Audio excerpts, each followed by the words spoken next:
Hi అండి. నమస్తే. Welcome to Ammu Kittu's world. ఈరోజు వీడియోలో పెసరపప్పు మునగాకు కర్రీ సింపుల్గా ఎలా చేయాలో చూపించబోతున్నానండి. ఈ మునగాకు అనేది అందరికీ అండి, పిల్లలకి పెద్దవాళ్ళకి చాలా మంచిదండి. మరి ఈ మునగాకుని సపరేట్గా చేస్తే అందరూ తినడానికి ఇష్టపడరండి. ఇలా గనక పెసరపప్పులో ఒకసారి వేసి ట్రై చేయండి, తప్పకుండా తింటారండి. దీనికోసం నేను మునగాకు, పెసరపప్పు పావు కేజీ, ఉల్లిపాయ, టమాటా, పచ్చిమిరపకాయ తీసుకున్నానండి. మరి ఎలా చేయాలో చూసేద్దాం. ఒక ప్యాన్ తీసుకొని పావు కేజీ పెసరపప్పు వేసానండి. ఇందులోనే పప్పు అంతా మునిగే వరకు వాటర్ పోసుకోవాలండి. వాటర్ పోసుకున్నాక ఇక్కడ నేను కుక్కర్లో పెట్టట్లేదండి. కుక్కర్లో పెడితే ఆ టేస్ట్ అంతగా రాదండి.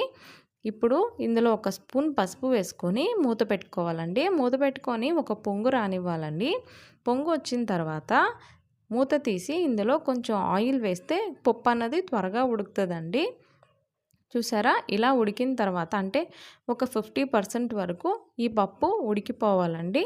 ఆ తర్వాతే మనం ముందుగా కట్ చేసుకున్న ఉల్లిపాయలు, పచ్చిమిరపకాయలు, అలాగే ఒక టమాటా అండి వేసుకొని బాగా కలుపుకోవాలండి. కొంచెం కలుపుకొని ఒక 10 నిమిషాల పాటు మీడియం ఫ్లేమ్లో ఉడకనివ్వాలండి. పప్పుతో పాటు ఈ ఉల్లిపాయ, టమాటా, పచ్చిమిరపకాయ కూడా చక్కగా ఉడికిపోతాయండి. ఉడికిపోయాక ఇప్పుడు మూత తీసి చిన్న నిమ్మకాయ సైజ్ అంతా చింతపండుని వేసుకోవాలండి. అలాగే మీకు తినేదాన్ని బట్టి కారం వేసుకోవాలండి. ఇక్కడ నేను 3 స్పూన్ల వరకు కారం వేసానండి. కారం వేసుకొని అన్నీ కలిసేలాగా చక్కగా కలుపుకొని మూత పెట్టి ఒక 10 నిమిషాలు ఉడకనివ్వాలండి. పప్పు అంతా పూర్తిగా ఉడికిపోతుందండి. ఉడికిపోయిన తర్వాత ఇందులో ముందుగా తీసుకున్న 2 గుప్పుళ్ళ వరకు మునగాకు వేసుకోవాలండి. ఇక్కడ మునగాకు మీరు కడిగేటప్పుడు కొమ్మలతోనే అలాగే కడిగేసుకోవాలండి. తర్వాత ఆకు కనుక ఒలిచినట్లయితే మీకు ఈజీగా ఉంటుందండి. ఇలా వేసాక బాగా కలుపుకొని మూత పెట్టి ఒక 10 నిమిషాలు ఆకంతా మెత్తపడే వరకు ఉడకనివ్వాలండి.